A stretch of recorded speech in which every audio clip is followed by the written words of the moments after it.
Aí ele fala algo interessante aqui que faz bastante sentido. Ele diz aqui que o servo que conhece a vontade do seu dono e não a cumpre receberá muitas chicotadas. Então, assim, bom, você sabe a vontade, né? Tipo, você não tem motivo para não obedecer, né? Uma vez que você já sabe o que é para você fazer. Mas se você não soubesse, você a princípio não poderia ser cobrado quanto a isso. Mas a partir do momento em que o servo ele sabe o que o seu dono, né, o que seu dono quer, o que o seu senhor quer, é bom, ele tem de obedecer. Uhum. E ele faz algumas citações da Bíblia, como a gente viu ali, e ele fala, e todas as outras coisas que mostram o livre-arbítrio do homem e que Deus o instrui com seu conselho, exortando-nos à submissão a ele, precavendo-nos da incredulidade, mas sem nos obrigar com a violência. Então, novamente, salientando aqui, né, ele fala aqui que Deus instrui, dá um conselho e nos exorta, né, nos chama, nos convida, como ele já tinha dito. E é interessante, né, porque assim, eu acho que essa visão teológica realmente é muito mais condizente com o que a gente tende a experienciar no mundo, né? Porque a gente vê que tem gente que não submete à vontade de Deus, enfim, que é convidada e que rejeita, né? Isso é uma experiência bastante comum. Interessante isso, porque às vezes a gente vê algumas orientações aí, né, da alta cúpula da igreja, e fica uma impressão de que é uma coisa que restringe por demais a liberdade, né? Mas ao fim e ao cabo, às vezes eu fico pensando com os meus botões, a impressão que eu tenho é que a pessoa que segue aquilo acaba sendo até mais livre. Com certeza. Ela não tem peso na consciência algum, tem uma vida serena, né? Eu conheço algumas pessoas assim, até temos aí pessoas em comum, né? Não vou citar nome, mas imagino que você já pense em alguém aí. Pior que não. Não, continua falando, continua falando. Eu não sei se. Não, depois eu te falo nos bastidores. Não, beleza. Enfim, eu já tive esse raciocínio, poxa, mas aqui ela apertou demais, né? Ou, enfim, fica parecendo uma regra difícil de seguir, mas se você parar para pensar, essa regra é posta depois de muita reflexão, né? Então, não está aí à toa. Ademais disso, a igreja não tem de ser, ela não tem de ficar à mercê de um nível social, né? Flutuando conforme os anseios imanentais do hoje e do agora, né? Ela é uma âncora mesmo, e você se prende àquilo, né? Naquele raciocínio do Elton Mesquita em Não Tenhais Medo, é como aquela cordinha da prancha de surf que fica no pé do surfista. Eu não me lembro o nome daquele item, mas ele parece cercear a liberdade, mas no fundo ele é uma forma de você navegar de forma mais tranquila, né? Uhum. E ao fim e ao cabo, vamos combinar que não tira a liberdade nenhuma, quer dizer, vamos pegar um exemplo aí, a igreja orienta, fala alguma coisa que muita gente critica, não sei. Não A igreja transar antes do orienta. casamento.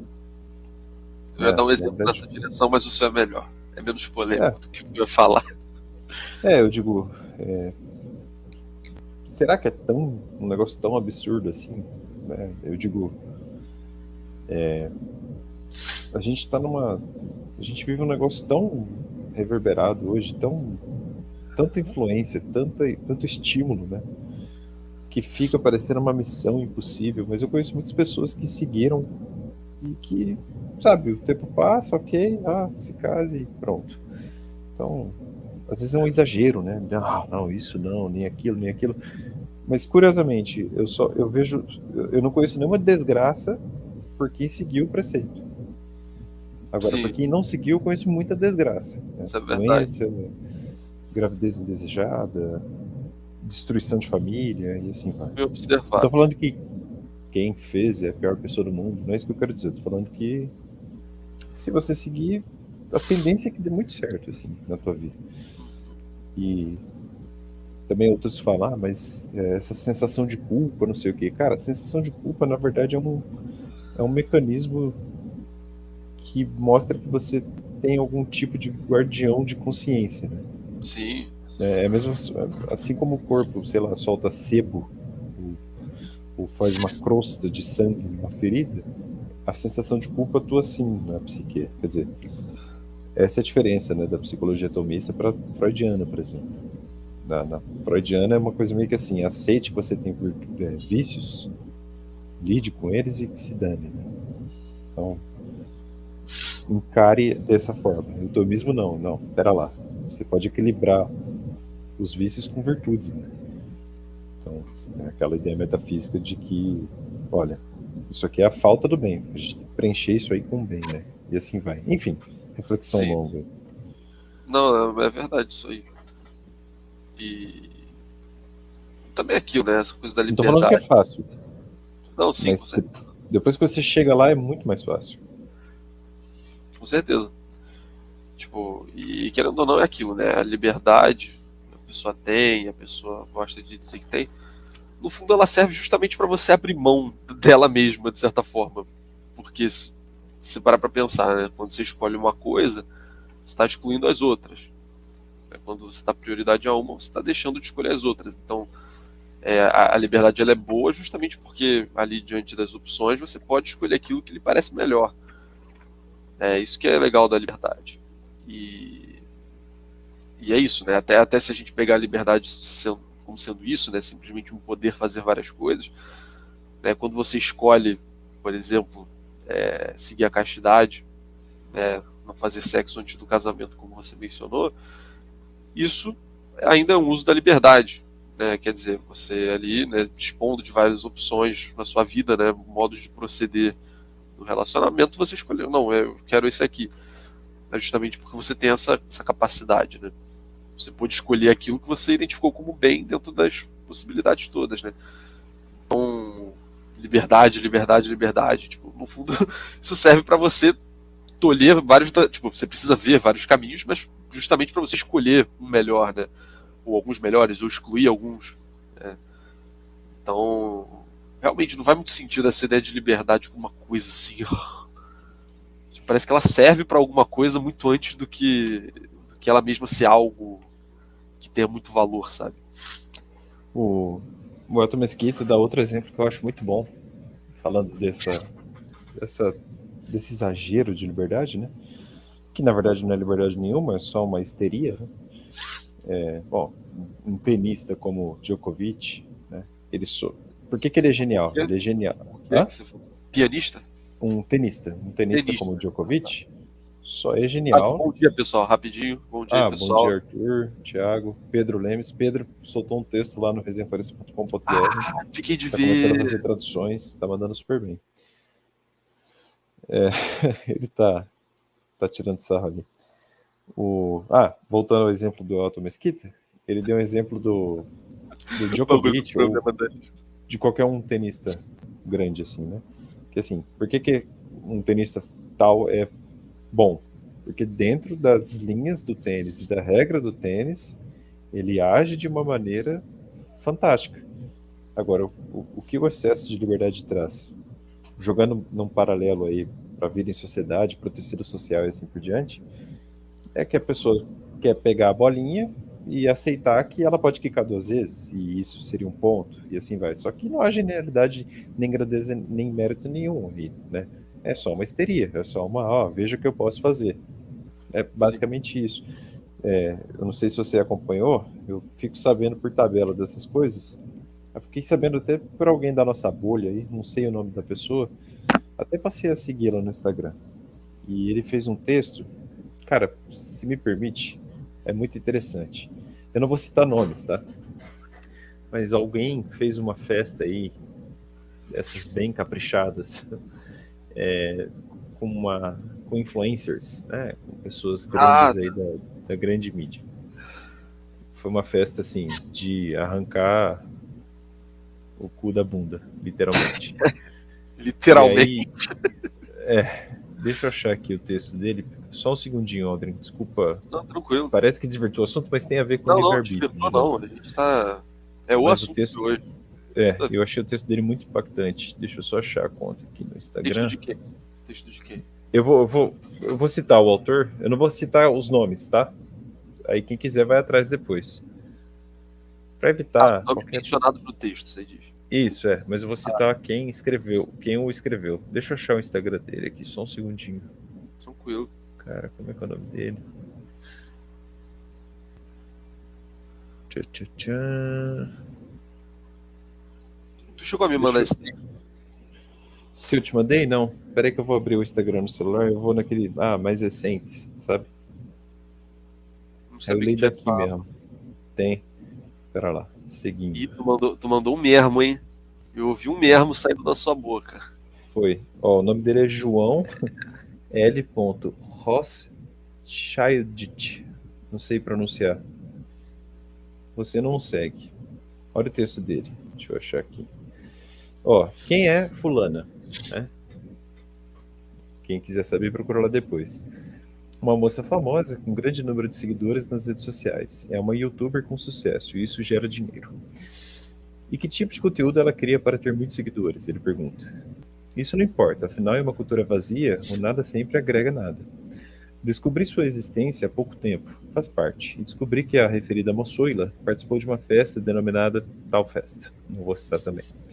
Desconhecia a tal festa, mas isso também não importa. Mas não pense que a festa é uma espécie de jantar dançante. Pelo que li, foi organizada para comemorar o aniversário de outra youtuber, uma tal de Fulana. Depreendi pelas notícias que a regra da festa era a seguinte: o limite para a busca dos prazeres, ou melhor, o limite para a busca por prazeres é a ausência total de limites. Tá aí porque eu tô falando disso agora. Reuniu celebridades, subcelebridades e os sub-sub-subcelebridades. Com enorme destaque na grande mídia, muito foi exposto sobre a festa que durou 3 dias. Em uma das, Caraca, em uma das 3 dias. revelações, a tal fulana, a primeira mencionada no texto, declarou com entusiasmo que beijou 46 bocas na festa, uma média móvel de mais de 15 bocas por dia. Após o ocorrido, a youtuber declarou no Twitter a seguinte frase, abre aspas, gente, eu sou piranha mesmo, fecha aspas.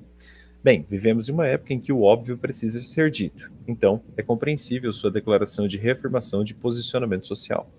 Alguém espantado? Ele pergunta, né? O autor do texto. Só para quem não conhece o Barão de Tararé, afinal, ele resumiria bem a tal situação. De onde menos se espera, daí é que não sai nada. Mas alguém poderia questionar, por qual motivo se preocupar com a vida alheia, né? Ah, liberdade alheia, enfim. Ora, a resposta é simples. A grande mídia e milhares de pessoas classificam estas pessoas de influenciadores digitais. Ou seja, seus comportamentos traduzem anseios e estimulam práticas de milhões de desmiolados pelo Brasil. É só ver os adolescentes, né? Cada vez mais retardados. O niilismo de uma geração enche de orgulho a insanidade humana. Jovens atolados na lama de prazeres insaciáveis são como ruminantes digerindo o vazio da alma. Uma geração que glorifica as boçais peripécias lidibinosas já se despediu da civilização e aderiu ao terreno do tribalismo. Uma geração sem o mínimo de pudor transforma 46 pessoas em 46 bocas. Nenhum animal quadrúpede age desta forma. Quer dizer, demolidor o texto, né? Eu gostei bastante. Polêmico, mas verdadeiro, né? Nossa, essa parte do final aí foi boa. Não, é literalmente isso. Cara, eu tenho calopsitas aqui. E elas transam às vezes. Mas eu não imagino uma calopsita transando com Você já me outras mandou foto. 46. Sabe? É uma coisa. Assim, até uma calopsita se comporta mais do que a tal fulana. E assim, há quem acha um absurdo essa crítica. Porque parece que a gente está falando do caráter da pessoa, mas, enfim, ela mesma se diz piranha. Mas, entende? É uma coisa. Sim, Enfim, é triste isso, né? Porque a molecada de 15 anos vê isso e acha legal, né? sim, com certeza. Tem No um. mínimo banaliza o problema, né? No mínimo Total. transforma tudo em. De novo, não tenhais medo, né? Se o pescocinho exibido, um pouco exibido lá em Machado de Assis, causava aquela, aquela coisa, né? Aquela vontade masculina, hoje uma coçadinha, a transa virou uma coçadinha, sem graça, uma coisa assim, nossa, transou. Vira Verdade. um negócio aí, né? Enfim, um ato qualquer, Aham. como escovar dente. É o que ele falou aí, né? As pessoas viram bocas. 46 pessoas viram 46 bocas. Cara, 46 bocas. É isso. Vai saber o que tem. Não, e Como ele diz, né? Nenhum quadrúpede age assim. Nem o meu cachorro aqui em casa age assim no passeio no parque da cidade. Quer dizer, isso não é 46, liberdade, cara. Isso é, na verdade, é um condicionamento, é uma anti-liberdade, né? É o contrário à liberdade. Eu não consigo ver uma pessoa livre fazendo isso. isso aí é um ponto interessante. Que tem um lado da liberdade que as pessoas geralmente ignoram, né, que me parece que faz bastante sentido de incluir na noção de liberdade, que é o conhecimento da verdade, né? O conhecimento do que é e do que não é. Porque skin natalina. Porque assim, se parar pra pensar, eu andei pensando um pouco nisso há um tempo atrás. Tipo, sei lá, imagina que tem que tem uma pessoa numa sala, uma sala sem nada, vazia assim, com uma luz, sei lá, uma sala branca. Uma pessoa sozinha nessa sala, foi colocada ali, enfim, não importa como ela foi parar lá. E tem duas portas na frente dela. Aí imagina que uma dessas portas, eu disse portas, né? Eu tinha dito portas, não falei? Eu acho que sim. Uma Tá, sala branca, com duas portas. uhum, Tá? duas portas. Aí imagina que uma porta leva, sei lá, leva pro céu, vamos colocar assim, para um lugar maravilhoso, qualquer que seja, Paraíso. boas, etc, etc. E o outro lugar leva pro inferno, ou para um lugar muito Uhum. ruim, com coisas muito ruins, etc, etc. Um lugar evidentemente não preferível ao outro, né? Tipo, uma porta leva a coisas boas, a um lugar bom, o outro leva a coisas ruins, a um lugar ruim. Enfim. E essa pessoa tá ali e ela é perfeitamente livre para escolher se vai para a porta do céu ou vai para a porta do inferno. Ela tá ali e ela tá nessa situação. Só que pensa o seguinte, né? Isso a princípio, né? Colocando dessa forma, até aí, sem dar mais nenhum detalhe, assim, a pessoa aparentemente é livre. Né? Tem duas portas ali, ela tem a opção de fazer algo bom e fazer algo ruim. Algo que vai trazer frutos bons e algo que vai trazer frutos ruins. Mas percebe que é muito complicado a gente dizer que essa pessoa é livre se ela não sabe qual porta vai para o céu e qual porta vai para o inferno. Tipo, consegue perceber isso? Tipo, se essa pessoa ela não sabe qual porta é boa e qual porta é ruim, ela não é livre para escolher fazer a coisa boa ou a coisa ruim. Entendeu? Ela não está Uhum. numa situação de liberdade justamente porque ela não tem o conhecimento dos efeitos da ação dela. Tipo, ela não tem conhecimento da verdade, do que é bom e do que é ruim, então ela não consegue ser livre. Tipo, você está diante de duas portas, eu vou entrar numa delas e eu não sei o que vai acontecer depois. Tipo, isso não é uma situação de liberdade, sabe? Então eu Ela é acho que inimputável na linguagem. é inimputável. A pessoa Uhum. não. Você É não pode verdade. atribuir algo a ela, né? É uma relação de Exatamente. imputação. Então é claro que não é uma situação de liberdade, a pessoa que está nessa situação não é livre, definitivamente. E aí isso me leva a pensar que para a gente poder considerar uma pessoa livre ou uma ação livre, a gente precisa ter em alguma medida a capacidade de prever as consequências dela. Tipo, para você agir livremente, no caso você ir para o céu ou para o inferno livremente, para ficar no exemplo, você precisa ter a consciência de qual é o efeito da porta que você vai escolher, sabe? Uhum.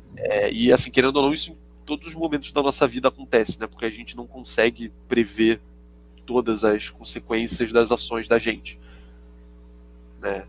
Sei lá, eu posso escolher para um lugar, escolher para outro lugar, e eu não sei quais são as consequências disso. Mas algumas eu sei. Tipo, eu sei as consequências mais imediatas. Mas eu não sei todas as consequências que vão decorrer daquilo ao longo de toda a minha vida, todos os efeitos que aquilo vai ter para mim. Uhum. Então, nesse sentido, eu nunca sou 100% livre, sabe? Tipo, eu tô sempre agindo ali com uma estimativa, né, de consequências mais ou menos próximas, mas eu nunca sei todas as consequências das minhas ações. Tipo, para as outras pessoas, para mim mesmo, para minha alma, para o meu corpo. Então, assim, tipo, a gente não consegue ser totalmente livre nesse sentido. E aí volta para a questão da castidade que a gente vinha falando, né? Que foi o que puxou o exemplo. Tipo, que foi o que você falou do fazer sexo antes do casamento e tal. Tipo, a pessoa que ela é não necessariamente é santa, mas assim, a pessoa que tem uma fonte segura da verdade, né, tem uma rocha firme na qual ela pode se assentar para poder pensar o mundo, ela, assim, e no caso da religião, principalmente, tipo, ela consegue prever muito melhor as consequências das ações dela, porque justamente a religião, ela fala pra gente, ainda que de maneira geral, quais são as consequências de várias atitudes que a gente faz na nossa alma. Então a gente sabe que vai ter uma consequência ruim para nossa alma se a gente, sei lá, matar uma pessoa. Se a gente fizer sexo antes do casamento, como você falou.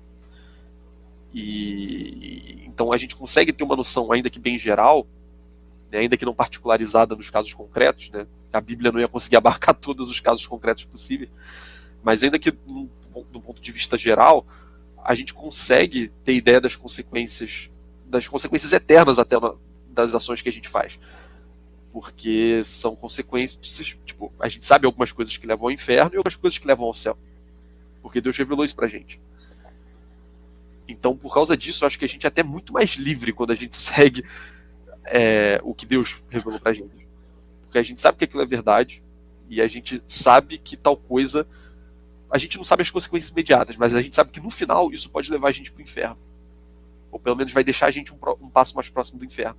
Então a gente é muito mais livre quando escolhe fazer ou não fazer isso, sabe? Porque a gente sabe, tipo, a consequência última dessa atitude. Tá ligado? Que é a salvação. Que é a salvação, ou a condenação. Né? Algo muito maior do que qualquer coisa nessa terra. Sim, então a gente é muito mais livre quando escolhe, tendo em vista essas informações que Deus dá pra gente. Ou seja, o conhecimento da verdade. Uhum. Por isso que eu acho que é importante o conhecimento da verdade para dizer que alguma ação foi livre.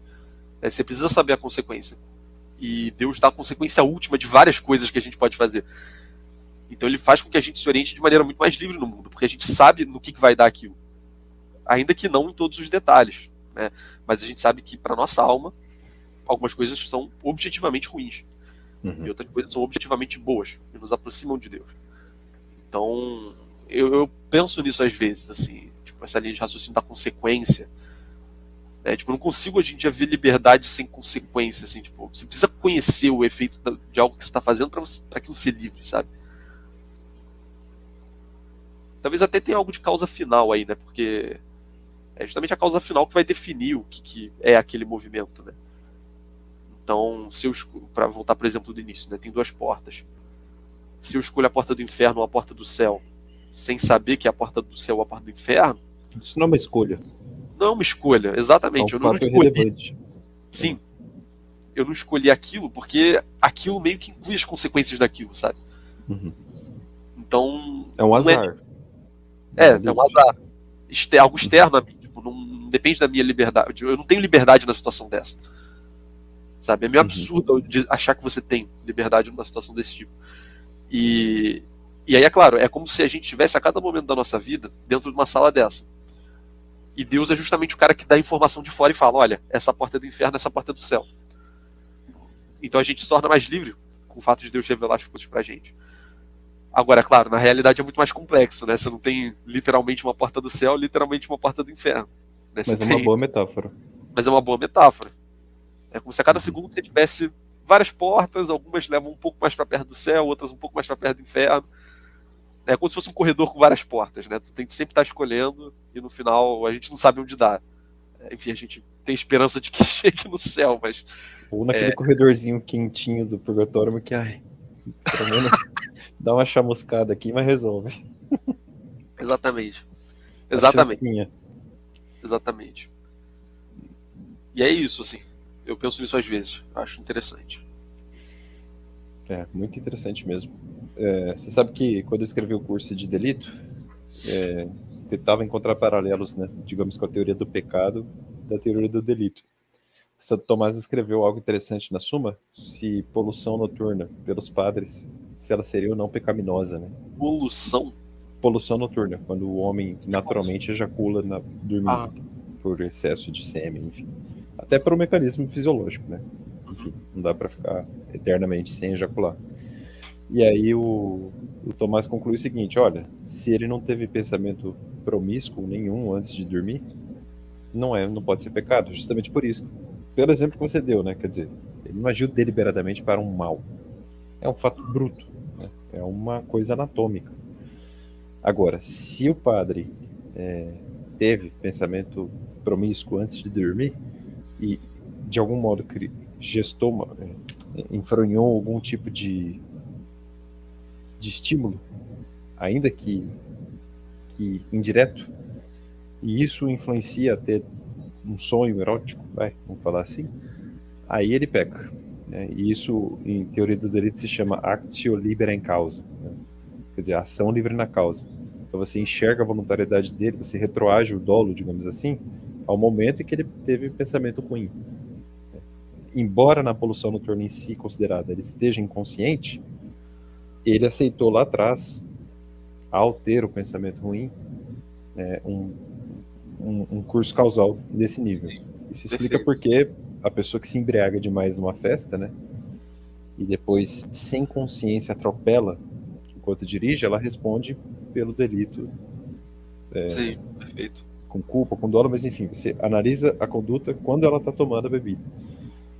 E aí tem mais ou menos isso que você falou, ó, você sabe que pode dar algo ruim, né? Então, enfim, a teologia e o pecado e o direito penal e o delito andam juntas, assim, impressionante.